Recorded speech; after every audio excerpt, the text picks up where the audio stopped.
विवेकानंद विवेकानंद विवेकानंद मातरम मातरम भारत माता की जय।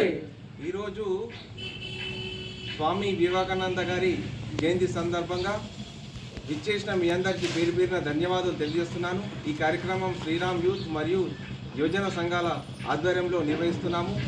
గత 20 సంవత్సరాలుగా ఈ ప్రోగ్రాం చేపట్టడం జరిగింది। ప్రతి ఒక్కరు సహకరిస్తున్నందుకు పేరు పేరున మళ్ళీ ఒకసారి ధన్యవాదాలు తెలియజేస్తున్నాను। స్వామి వివేకానంద మహాపురుషుడు మన యొక్క భారతదేశ విశిష్టతను ఔన్నత్యాన్ని ప్రపంచానికి ఖండాంతరాలకు ఖ్యాతిని ఘనంగా చెప్పిన వారు ప్రపంచ నాయకుడు। వారిని స్ఫూర్తిగా తీసుకొని మనందరం ముందుకు సాగాలి। మన యొక్క దేశ హిందూ ధర్మాన్ని కానీ హిందూ సంస్కృతిని కానీ మన యొక్క శాస్త్రాలను కానీ సైంటిస్టుల పనుల గురించి కానీ పాత పురాతన మన యొక్క సంపదను కానీ విశిష్టతను ప్రపంచానికి తెలియజేసిన మొట్టమొదటి వ్యక్తి। వారిని మనము ఆదర్శంగా తీసుకోవాల్సింది ఉంది।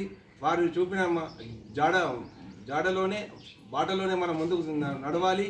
మనందరము వారిని స్ఫూర్తిగా మళ్ళీ ఒకసారి తీసుకోండి। కాబట్టి ప్రపంచ మహాసభల్లో 1935లో చికాగోలో మన యొక్క ఔన్నత్యాన్ని ఖండాంతరాలకు కీర్తిని చాటి చెప్పారు। వారి యొక్క మనము ముందుకు నడు గమ్యం చేరే వరకు అంటూ మనకు సూక్తులు రగిలించాడు। మళ్ళొకసారి వారిని స్ఫూర్తిగా తీసుకుందాం। भारत माता की जय, भारत माता की जय। विवेकानंद अमर है, विवेकानंद अमर है, विवेकानंद अमर है।